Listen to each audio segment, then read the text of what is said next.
오늘도 우리가 함께 기도에 대해서 함께 배울 텐데요. 오늘 본문을 나누기 전에 제가 질문이 있습니다.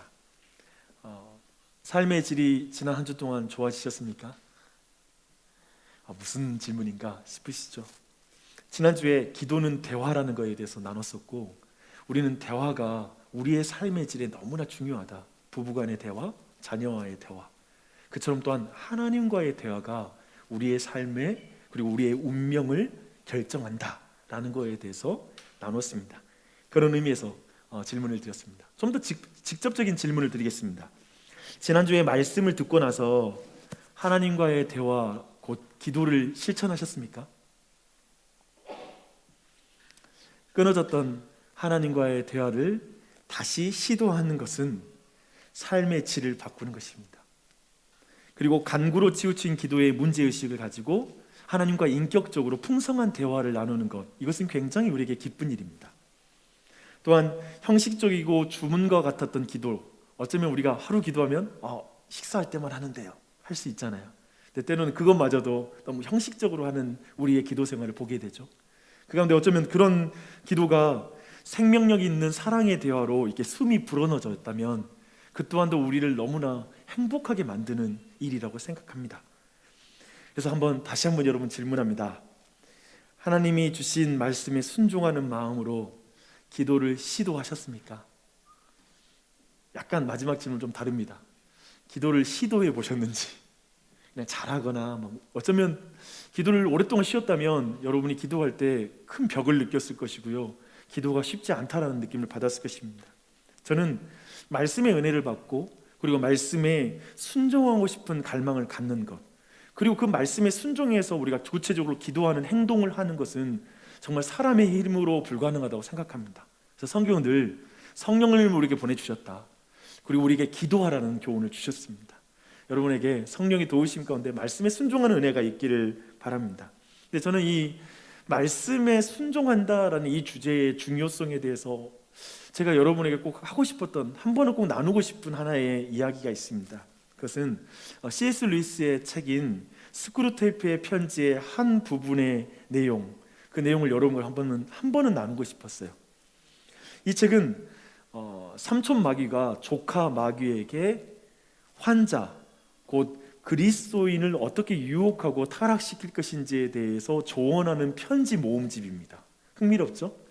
그런 의미에서 13번째 편지의 말미에 이런 내용이 있습니다. 한번 들어보십시오. 가장 중요한 건 환자가 어떤 것도 행동으로 옮기지 못하게 막는 일이다. 이 새로운 회개에 대해 아무리 생각을 많이 한들 행동으로 옮기지 않는 한 전혀 문제될 게 없어. 그 하찮은 짐승이 자기 머릿속에서만 뒹굴게 하거라. 글재주가 눈곱만큼이라도 있거든 이 경험에 대해 책을 쓰게 하고, 글쓰기는 원수가 영혼에 심은 씨앗을 말려 죽이는데 종종 탁월한 역할을 하니까. 여하튼 행동으로 옮기는 것만 아니라면 무슨 짓이라도 하게 두거라. 상식과 감정이 아무리 경건해도 의지와 연결되지 않는 한 해로울 게 없다. 어떤 인간이 말했듯이 적극적인 습관은 반복할수록 강화되지만 수동적인 습관은 반복할수록 약화되는 법이거든. 느끼기만 하고 행동하지 않는 경우가 많아질수록 점점 더 행동할 수 없게 될 뿐 아니라 결국에는 느낄 수도 없게 되지. 제가 20대 중반 때 이 글을 처음 읽었습니다. 그리고 지금까지도 이 글이 잊혀지지 않았어요. 그리고 오늘 정말 이 내용을 나누고 싶었습니다. 매주일 우리가 말씀을 듣지만 생각만 할 뿐 행동으로 옮기지 않아 열매를 맺지 못하는 사람이 바로 저였기 때문에 그렇습니다. 글쓰기를 제가 좀 좋아하잖아요. 그러면 글쓰기가 영혼에 심은 씨앗을 말려 죽이는데 종종 탁월하다는 말을 저는 누구보다 잘 이해할 수 있을 것 같습니다. 글로 황을가를 나눌 뿐이지 행하지는 않거든요. 여러분 어떤가요? 기도에 대한 상식과 감정이 아무리 경건해도 의지와 연결되지 않는다면 별로 유익하지 않다라는 말에 대해서 동의하십니까? 특히 느끼기만 하고 행동하지 않는 경우가 많아질수록 점점 행동하지 않을 뿐만 아니라 결국에는 느낄 수도 없게 된다라고 하는 이 영적 감각이 서서히 메말라가는 문제가 여러분에게도 있지는 않습니까? 정말 큰 도전이 됐던 것 같아요. 말씀에 도전을 받을 뿐 단순하게 순종하지 못한 경험이 쌓이면, 그런 경험이 쌓이면 쌓일수록 저는 생각이 많아지더라고요. 그리고 결국에는 은혜와 감동을 받는 게 부질없어 보이게 돼요. 그래서 그리스도인들도 이제는 예를 들면 행동도 안 할 건데, 또 이거 순종도 안 할 말씀인데, 이게 이제 아주 익숙해지기 시작하면 말씀 은혜 받을 때에도 그냥 뭐 내일 또 죄 지을 텐데 그러면서 나가게 되더라고요. 진짜 그게 은혜인지를 모르게 되는 것이죠. 여러분 어떻습니까? 그런 의미에서 정말 말씀을 듣고 행하는 부분은 너무나 중요한 것 같습니다. 그리고 이것을 놓고 여러분 심각하게 우리가 생각하고 기도하고 성령님께 도움을 구해야 되는 줄 믿습니다. 주 안에 사랑하는 여러분, 저는 여러분께 부탁드리고 싶어요. 마을 모임에서 말씀의 씨앗을 말려주기는 생각 나눔으로만 뒹구는 일을 멈추십시오. 가능한 걸 경계하셔야 됩니다. 말씀에 단순하게 작은 것부터 순종하는 습관을 서로 만드는 것이 바로 성도의 교제인 줄 믿습니다. 분명한 말씀이 있거든요. 그냥 어쩌면 모호한 말씀을 너무 토론하는 게 아니라 분명한 말씀에 내가 지금 우리가 어떻게 작게 순종할 건가, 뭐 영웅처럼 살라는 말이 아니라 내 삶에서 작게 순종하는 걸 마을 모임에서 풍성히 나누고 서로를 위해서 기도해주고 그렇게 나아가자라고 말해줄 수 있는 모임이 되었으면 좋겠습니다. 마지못해 하는 수동적인 습관은 반복할수록 약해지는 법이라는 말을 염두에 두시길 바랍니다. 그런 거 있잖아요. 안 돼, 너무 힘들어. 그런 거 이해는 돼요. 우린 충분히 공감할 수는 있어요. 근데 마지못해서 순종하는 느낌, 마지못해서 모이는 느낌이 아니라 신앙생활 항상 두 한자가 더 부해지는 법입니다. 저는 그것을 매우 적극적으로 그리고 긍정적으로 나아가는 자에게 더욱더 은혜가 넘친다라는 원리라고 저는 생각합니다. 신앙생활은 그렇게 되더라고요. 그러니까 기도라는 것은 열심히 더 많이 할수록 쉬워지고요, 기도는 적게 할수록 기도는 어려워집니다. 마치 그런 원리입니다. 기억하십시오. 저는 여러분에게 어쩌면 대화에 관련된 그 대화하는 방법에 대한 수백 권의 책을 읽었는데 그냥 1분도 대화를 하지 않는다면 얼마나 허망합니까? 지금 기도에 대한 설교를 듣고 있습니다. 기도에 대한 이야기, 그거에 대해서 배우는데 내가 기도를 실천하지 않아요. 굉장히 허망한 일인 것 같아요. 기억하시고, 여러분, 주님께서 우리 모두에게 쉬지 말고 기도하라 라고 명령하셨기에 그 말씀에 순종함으로 기도를 실천하는 은혜가 우리 모두에게 넘치기를 바랍니다. 오늘은 기도의 자세에 대해서 한번 살펴보도록 하겠습니다. 문답 내용을 제가 다시 한번 정리해 드리겠습니다. 우리는 어떤 자세로 기도해야 합니까? 사랑과 인내와 감사로 기도해야 합니다. 그리스도 때문에 하나님이 우리 기도를 늘 들으신다는 사실을 알고 하나님의 뜻에 겸손히 순종하는 자세로 기도해야 합니다. 이게 오늘 문답의 내용입니다. 시편 139편은 다윗의 시편입니다. 다윗은 이 시편에서 기도의 자세에 대해서 모든 것을 말해주지는 않고요, 하지만 한 가지는 분명하게 알려줍니다. 따라하겠습니다. 기도의 대상이 기도의 자세를 결정한다. 그러니까 우리의 기도를 받으시는 분이 어떤 분이시냐에 따라서 기도의 자세가 달라집니다. 만약 여러분이 예를 들면 학교의 교장 선생님을 만나러 간다면 거기에 따른 우리의 태도, 자세를 결정할 것입니다. 그리고 만약 여러분이 대통령을 만나러 간다면 더욱더 우리가 어떤 태도, 우리의 자세는 더욱더 준비가 되겠죠. 동일합니다. 우리는 만군의 하나님, 그 하나님과 대화할 때 거기에서 우리의 기도의 자세가 결정이 납니다. 오늘 이 시편은 특별히 네 부분으로 나눠집니다. 매우 확연하게 네 부분으로 나눠진 구조를 가지고 있는데요, 앞에 세 파트가 특별히 기도의 자세를 결정하는 내용입니다. 첫 파트는 1절부터 6절까지의 내용입니다. 다윗은 기도의 대상은 모든 것을 아시는 하나님이라는 걸 1절부터 6절까지 말하고 있습니다. 여기서 알다라는 단어를 한번 성경책 한번 봐보십시오. 굉장히 많이 나옵니다. 알다 반복되고 있어요. 하나님은 나의 보이는 행동을 알고 계시고요, 보이지 않는 생각까지 아십니다. 여러분, 이 내용을 여러분 너무 지금 관념적으로 듣지 마시고요, 진짜 하나님 모든 걸 아신다라는 것 하나하나의 믿음을 담아서 여러분이 마음으로 한번 들어보십시오. 하루라는 시간 속에서 활동하는 낮 시간에 나의 모든 활동도 알고 계시고요. 그리고 우리가 밤에 잠자리에 들 때 그 잠자리의 모든 일도 하나님은 알고 계십니다. 그리고 4절을 보니까 다윗이 무슨 말을 하려고 하는지도 알고 계신다고 말합니다. 우리가 무슨 행동을 할 것까지도 하나님은 미래의 것도 알고 계십니다. 과거와 현재만이 아니라 미래의 것까지 알고 계십니다. 다윗은 한마디로 지금 하나님은 전지하신 하나님이다라는 걸 말하고 있습니다. 그게 바로 우리의 기도의 대상입니다. 모든 것을 아시는 하나님, 그리고 이것을 쉽게 말하면 나보다 나를 더 잘 아시는 하나님. 이게 6절에서 표현을 제가 바꿔서 표현해 봤어요. 나보다 나를 더 잘 아시는 하나님, 그분께 우리는 기도합니다. 이 사실이 다윗의 기도의 자세를 어떻게 바꾸는지는 나중에 한번 살펴보도록 할게요. 두 번째 파트는 7절부터 12절입니다. 이제 다윗은 하나님의 임재에 대해서 말하고 있습니다. 온 세상은 하나님의 임재를 피할 수 있는 곳이 없습니다. 어디를 가나 하나님이 거기에 계신다는 걸 지금 되게 성경 강조해서 말합니다. 다윗은 이 사실을 매우 시적으로 표현하거든요. 근데 그 시적으로 하는데 우선 방향적인 것으로 보실 필요가 있는데 수직적으로 먼저 말하고 있어요. 내가 하늘 위에 올라간다 해도, 내가 깊은 곳에 눕는다 해도 주는 거기에 계십니다 라고 이렇게 말합니다. 그리고 나서 이제 이스라엘의 지정학적 위치를 생각하면서 보시면 수평적으로 또한 표현하고 있습니다. 내가 태양이 날개를 펴듯 떠오르는 동쪽 끝에 자리하든 그리고 저 지중해 서편 그 끝에 자리에도 그곳에 주님이 계십니다 라고 말합니다. 그러니까 동쪽 끝에도 주님이 계시고 서쪽 끝에도 주님이 계신다, 수평적으로 말하고 있죠. 그래서 온 땅과 그리고 하늘과 이 모든 땅속까지 하나님이 거하고 계신다라는 걸 지금 다윗은 말하고 있습니다. 그래서 이것을 신학적인 용어로 말하면 하나님의 편재하심, 모든 곳에 거하심이라고 말할 수 있습니다. 이것을 제가 좀 극적으로 표현하면 하나님은 내가 그곳에 가기 전에 그곳에 계셨습니다. 뭐 이런 표현을 할 수 있겠죠. 아마도 여러분 가운데 예를 들면 좀 더 윤리적인까지 포함되면 여러분이 만약에 죄를 짓고 정말 깊은 나락으로 떨어진다면 그곳에 주님이 이미 가서 우리를 기다리고 계십니다.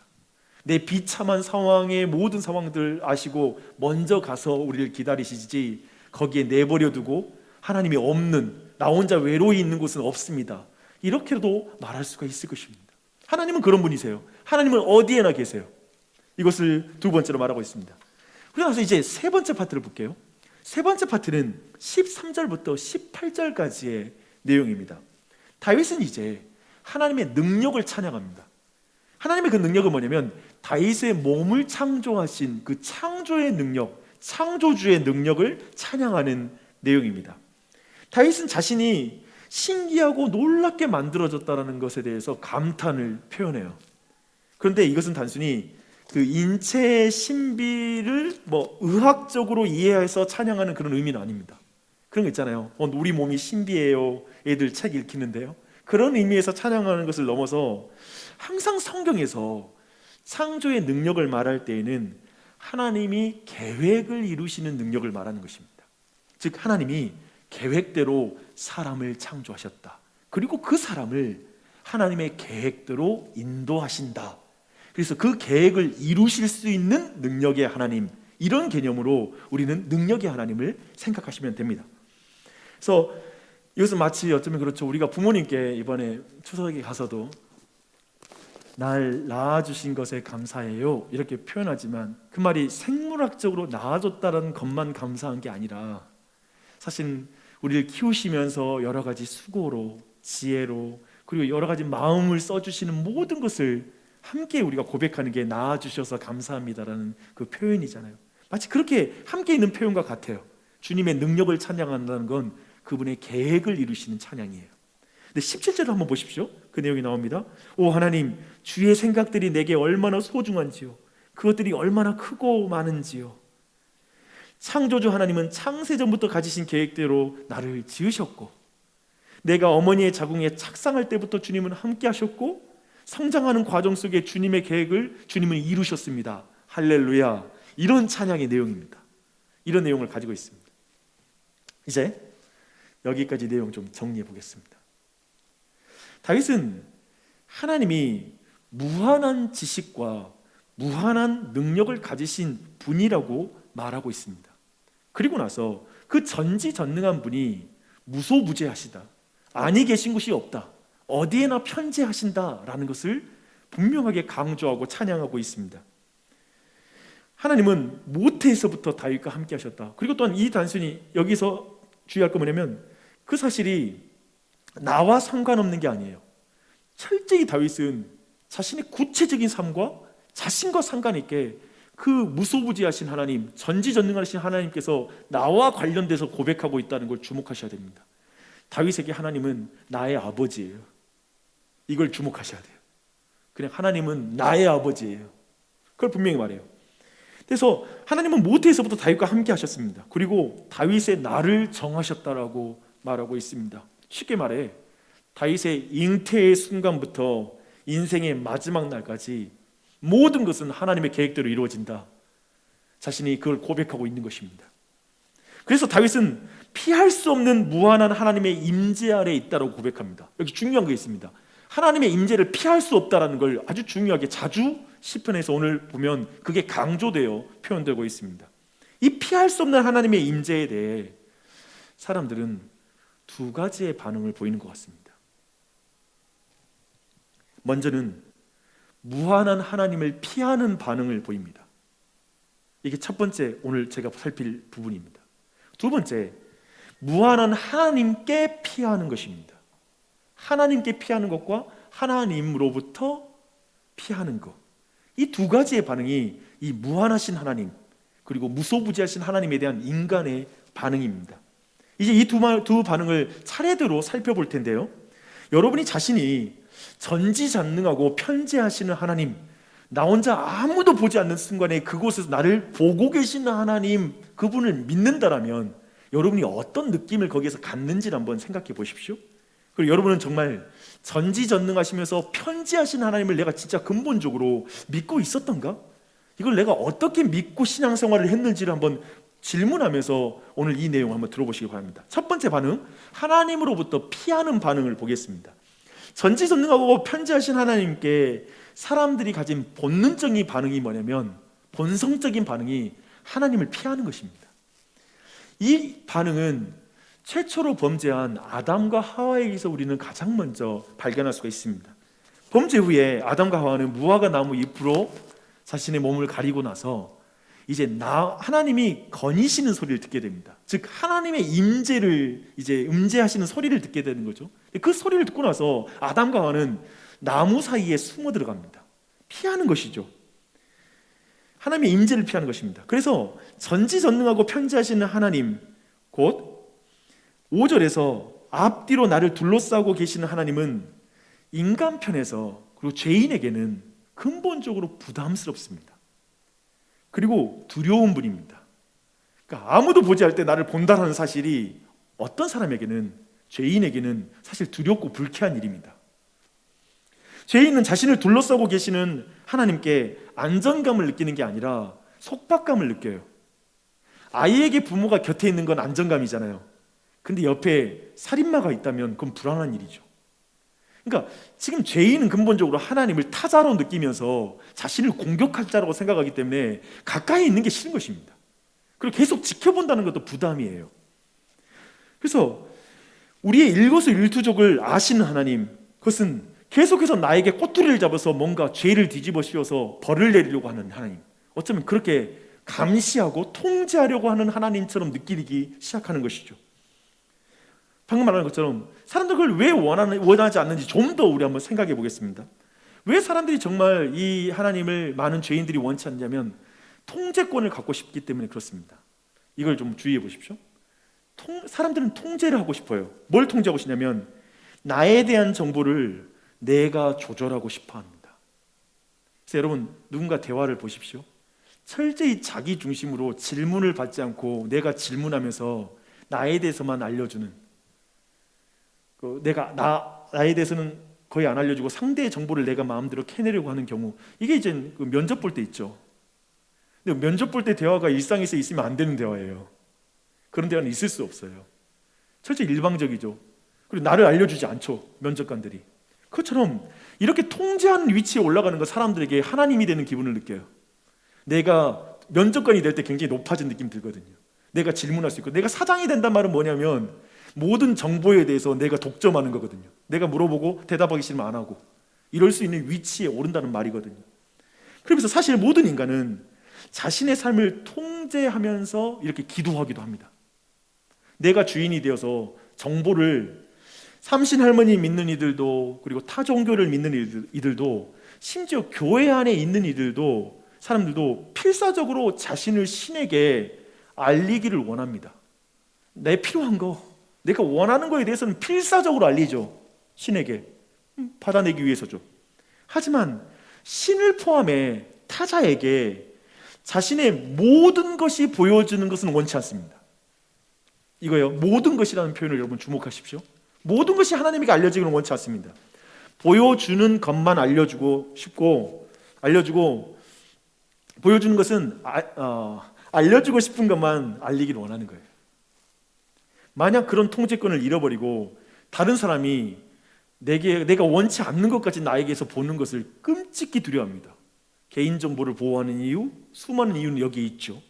그렇게 되면 결국 나의 모든 위선과 거짓이 드러날 것이기 때문에, 만약에 누군가가 나에 대해서 24시간 지켜본다면 모든 게 드러날 테니까요. 나의 이기적이고 자기 중심적인 모습이 모두 드러날 것입니다. 만약 내가 원치 않는 모습이 누군가에게 공개되면 분명 그들은 나의 단점을 쥐고 나를 통제하려 들 것입니다. 우리는 이 세상에서 그런 걸 보게 되죠. 그것이 세상을 움직이는 원리인 것 같아요. 정보기관이 움직이는 이유, 누군가의 비리를 캐내서 거기에서도 통제하려고 하는 이유, 또한 속 이야기 하지 마, 나중에 관계 나빠지면 다 그게 나에게 힘든 일이 돼. 그런 모든 것들도 마찬가지죠. 정보를 그렇게 나누면 안 되는 것이죠.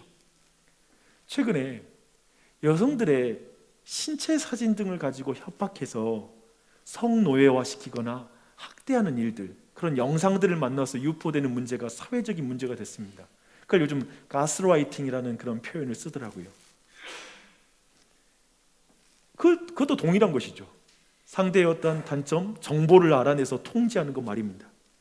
그래서 우리는 기본적으로 우리의 생각이 알려지는 것을 상상할 수가 없습니다. 여러분, 근데 하나님이 우리의 생각을 다 안다는 걸 믿으세요? 이게 믿어지세요? 그랬을 때 여러분이 가지는 느낌은 뭔가요? 우리는 알려지는 것이 굉장히 두려워요. 내가 숨기고 싶은 것까지 다 알려지면 하나님도 사람들도 나를 미워할 거라고 생각하는 거예요.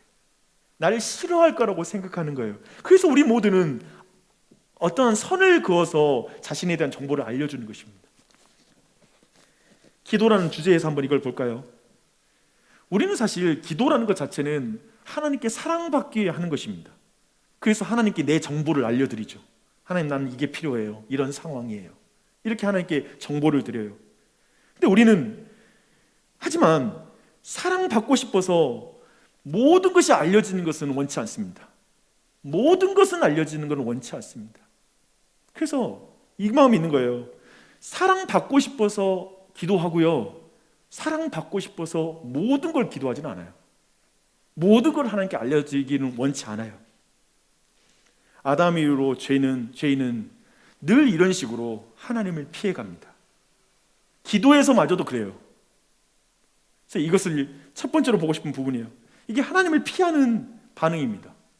근데 이제 두 번째 보고 싶은 것은 하나님께 피하는 반응을 한번 보고 싶어요. 다윗이 하나님께 피합니다. 다윗이 강조하는 것은 하나님을 피할 수 없다는 사실을 그는 인정한다는 거예요.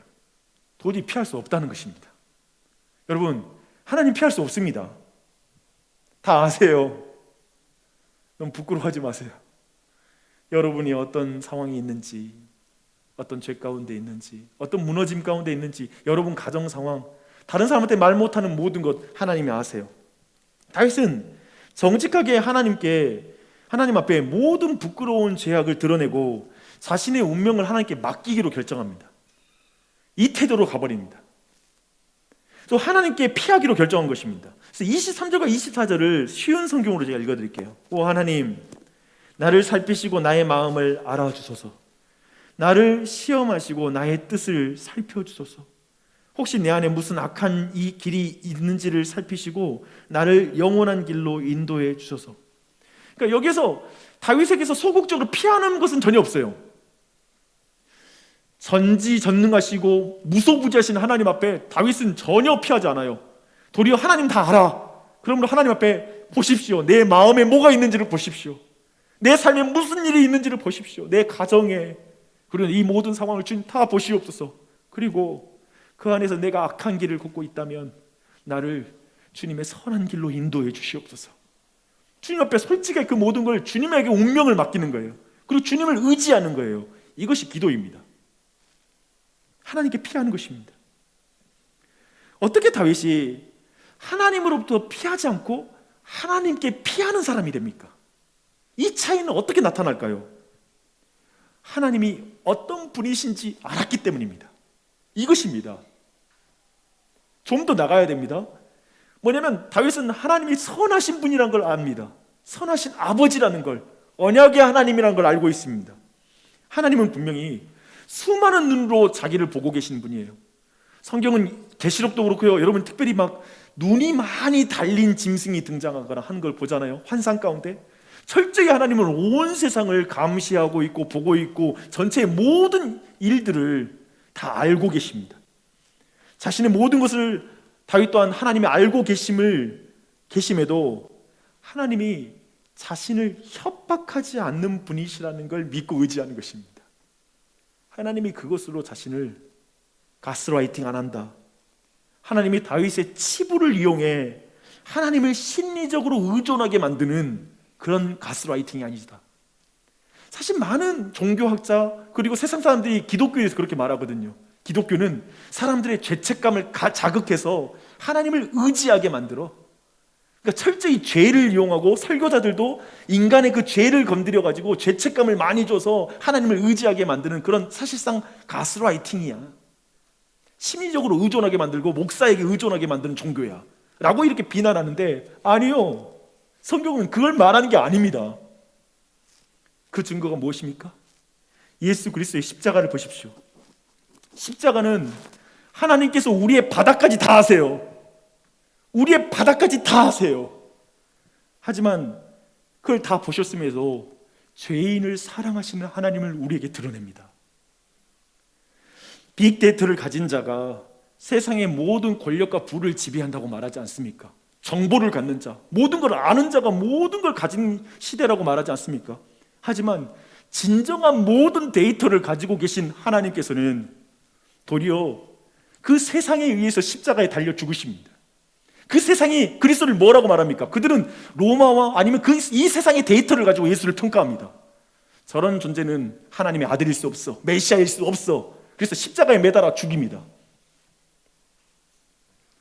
하지만 그분은 왜 이 미련하고 미약한 데이터로, 참된 데이터를 가지고 계신 그분이 왜 그들의 데이터에 의해서 죽으십니까? 왜 수치를 당하십니까? 그건 가스라이팅이 아닙니다. 그분이 조종하는 게 아닙니다. 예수님 자신이 우리의 수치를 이용해서 영광받는 분이 아니라 자기 자신이 십자가 위에 발가 벗겨져서 십자가에 달려 죽으셨습니다.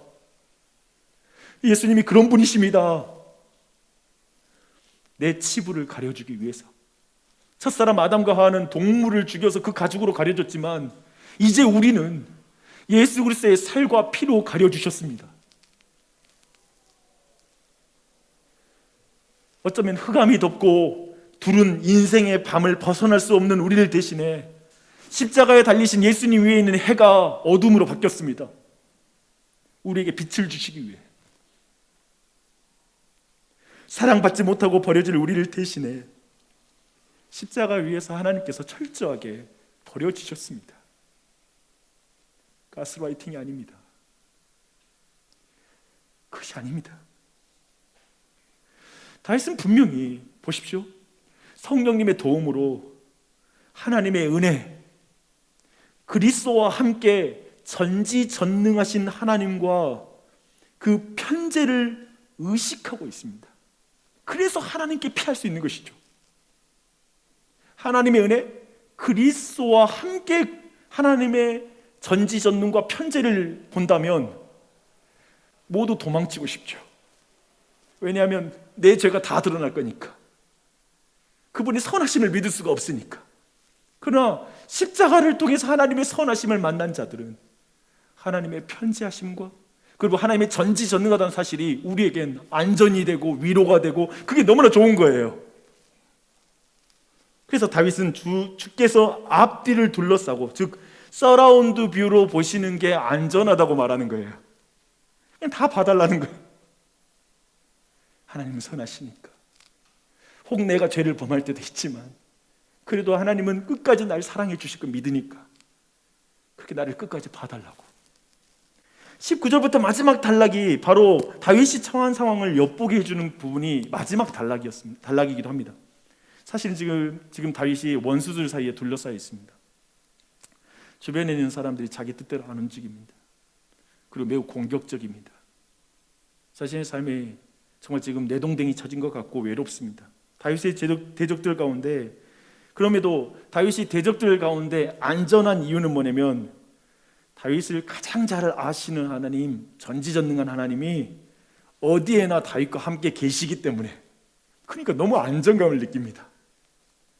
그래서 다윗은 대적들이 지금 득실되는 세상인데, 정말 세상에 진짜 온갖 고통이 가득한 세상인데 그 세상에서도 자신은 잠을 잘 수가 있는 거예요. 광야에서도 잠을 자는 거예요. 사울에게 쫓겨다니면서 잠을 자는 거예요. 왜냐하면 하나님이 얼마나 자기를 지키시는지를 그렇게 경험한 거예요. 수없이 죽을 위험을 넘으면서 하나님은 정말, 하나님이 이런 분이시구나 라는 걸 경험한 것입니다. 그 표현이 5절부터 10절에 반복됩니다. 주의 손으로 나를 붙잡고 계십니다. 주의 손이 거기서 나를 인도하실 것이요 주의 손이 나를 굳게 붙드실 것입니다. 그러니까 이 주목이라는 게 예수 그리스도 안에서 하나님의 주목을 보며 손을 보면 그것이 나를 붙드시는 손이고, 예수님 안에서 하나님의 손을, 예수님 없이 손을 보잖아요. 날 때리는 손처럼 보이는 거예요. 이해되시죠? 이 말하는 거예요. 오늘 그리스도와 함께 전지전능한 하나님의 편재를 의식하는 것은 기도의 자세를 결정합니다. 얼마나 기도가 바뀔지 상상해 보십시오. 이 사실을 믿고 기도한다면. 제가 오늘 말씀 보면서 대학생 때 그 열차에서 봤던 아름다운 장면 하나가 기억이 나더라고요. 이제 걸음마를 이제 막 뗀 아이, 이제 그래서 좀 넘어지기도 하는 그 아이들 있잖아요. 조금 걷다가 넘어지고. 네, 그 아이가 열차의 그 복도를 걸어가는 거예요. 아장아장 걸어가는데 그냥 그 걷는 모습만 봐도 너무 예쁘죠. 그 나이 때 그 아이들이 얼마나 예쁩니까? 근데 내게 너무나 인상적이었던 장면은 뭐냐면 아버지가 허리를 딱 숙이고 아이 몸 주위로 손을 딱 이렇게 두르고 같이 걸어주는 거예요. 가운데 아이가 있고 이렇게 두르고 걸어가더라고요. 제가 대학생 때 당시에는 그래도 지금보다 열차가 훨씬 덜컹거리기도 하고 때로는 이렇게 흔들리기도 했습니다. 그래서 아이가 넘어지기 좀 쉬웠죠. 근데 혹시나 아이가 넘어지면 아버지가 바로 껴안으려고, 조금 더 다치지 않게 하려고 그렇게 손을 두르고 그렇게 걷는 장면이 너무나 아름다웠습니다. 근데 재밌는 게 뭐냐면 얘는 또 아버지 손을 그렇게 귀찮아하는 거예요. 이렇게 뭔가 치고 막 이렇게 두르는 걸 싫어하더라고요. 혼자 잘 걸을 수 있다고 생각하는 거죠. 제 깐에는 그렇게 생각하는 것입니다. 저는 이것이 우리와 선하신 하나님 아버지와의 관계, 그리고 믿음의 여정, 그리고 기도할 때 모습이라는 생각이 듭니다. 이처럼 무한하신 하나님이 영원히 함께하는 것이 우리에게 좋은 것은 그분이 선하신 아버지이기 때문에, 마치 나를 손으로 둘러주는 아버지시니까. 하나님 우리 아버지세요. 선하신 아버지세요. 그리고 그분은 전지전능하시고 무소부조하세요. 이걸 믿는 것입니다. 우리의 단점을 잡고 하나님을 두려움으로 섬기게 하는 것이 목적이 아니라 우리로 하여금 하나님을 사랑하고 의지함으로 선한 일을 행하게 하는 그런 믿음의 사람으로 서게 하기 위해서 그분은 그렇게 일하십니다. 이렇게 우리와 함께하는 전지전능한 하나님은 우리의 선하신 아버지시라는 사실에서 기도의 태도가 결정이 납니다. 그래서 여러분 마태복음 6장과 7장에 봐보십시오. 거기는 기도에 대한 예수님의 가르침이 가득한데 거기서 가장 강조되는 건 뭐냐면 하나님은 아버지셔. 아버지시니까 먹고 마시는 걸 염려하지 말아라. 뭐가 필요한지 알아. 그러니까 막 우리가 하나님이 전지하다는 사실을 놓쳐버리면 하나님은 왠지 내가 알려줘야 될 뿐이야. 그러니까 중언부언한다는 거예요. 이 말하고 그러니까 하나님 나 이거 필요해요. 하나님 모를 텐데 다시 한 번 듣는데 이거 필요해요? 이거 안 주면 금식하고 그냥 알아서 해주세요. 막 이렇게 협박하고 뭐 온갖 기도가 뒤따르는 거예요. 하나님이 어떤 분인지 모르니까. 아버지시고 선하신 분이시고 전지전능하시고 편지하신 분이라는 걸 사실 인정하지 못하니까 자꾸 기도가 이방인의 기도가 된다는 걸 예수님이 지적하십니다. 그래서 선하신 아버지라는 사실을 믿으라는 거예요. 선하신 아버지에 가면 우리의 기도의 자세와 태도가 결정이 납니다. 이걸 오늘 여러분께 강조해서 말하고 싶습니다. 오늘 문답을 다시 보겠습니다. 우리는 어떤 자세로 기도해야 됩니까? 사랑과 인내와 감사로 기도해야 합니다. 그리스도 때문에 하나님이 우리의 기도를 들으신다는 사실을 알고 하나님의 뜻에 겸손히 순종하는 자세로 기도해야 합니다. 시편 139편 말로 좀 번역해서 이 문답을 말한다면 그리스도와 함께 영원히 편재하시고 영원히 우리와 함께 하시는 전지전능한 하나님을 믿음으로 우리는 기도를 인내하며 감사하며 기도합니다. 할렐루야. 그리고 그분이 반드시 내 기도를 들으시기 때문에 겸손히 순종하며 기도하겠습니다. 나보다 나를 더 잘하니까요, 나는 내 기도가 확신이 없어지더라고요. 그래서 저는 요즘 더 쉬워졌어요. 요즘 제가 목회하면서 더 깨달은 건 뭐냐면 내 생각과 내 계획이 하나님의 뜻보다 좋지 않았어요. 요즘 많이 느껴요. 내가 실수를 많이 한다는 것, 그리고 나 자신이 한계가 있는 존재라는 걸 더 느껴요. 그러다 보니까 이제는 내가 원하는 걸 기도해요. 하나님 난 이걸 원해요. 근데 내 뜻대로 마옵시고 아버지의 뜻대로 하옵소서. 왜냐하면 하나님은 나보다 나를 더 잘 알고 나보다 나를 더 사랑하시니까. 내가 세운 계획보다 하나님의 계획은 더 좋고 우리 교회를 향한 하나님의 계획은 내가 아무리 세우는 계획보다 더 지혜롭고 아름다우니까. 그러니까 내 기도의 태도가 고집하고 안 해주면 나 그만둡니다 이게 아니라, 협박하는 게 아니라 겸손하게 하나님의 뜻에 순종하는 기도를 드리게 되는 거. 이게 기도더라고요. 더 배워요. 더 배워요.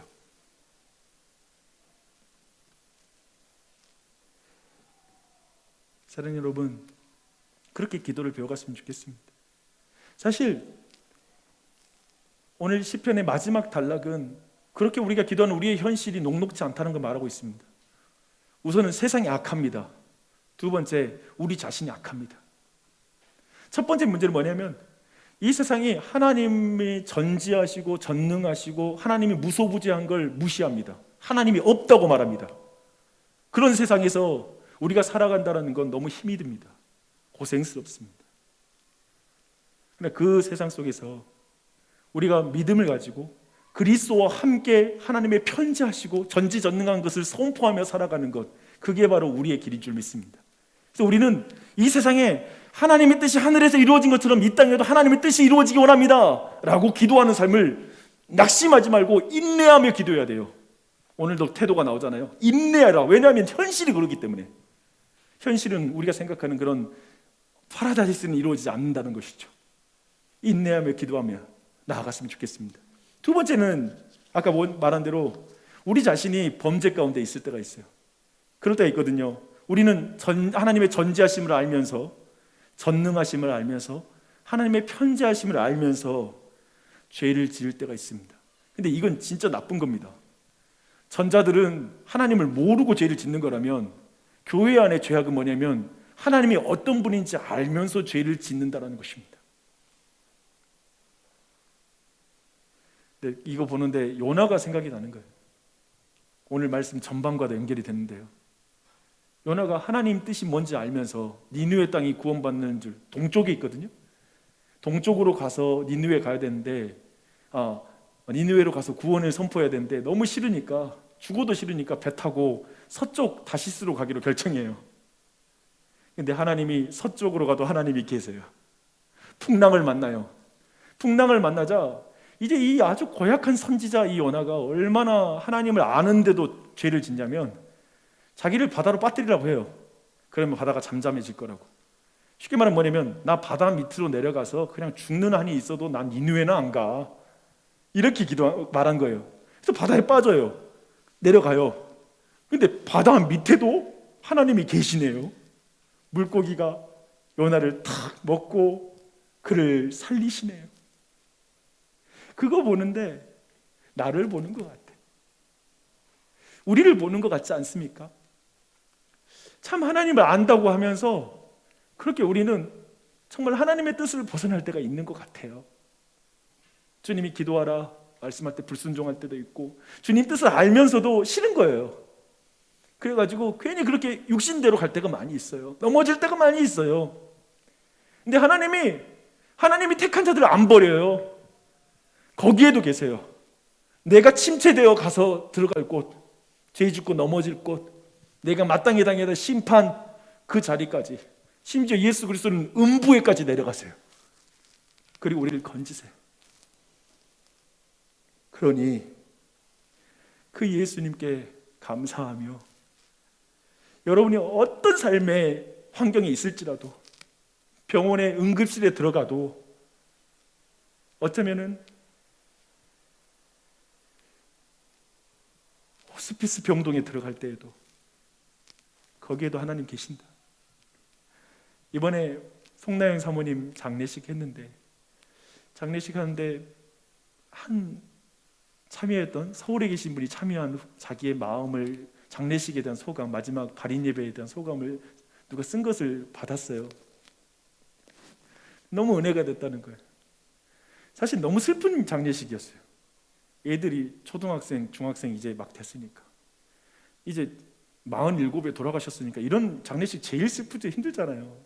마지막 발인 예배하고 막 이렇게 차로 올라갈 때 막 울음소리 터지잖아요. 그런 게 크지 않았어요. 슬픔은 있었지만 막 그러지 않았어요.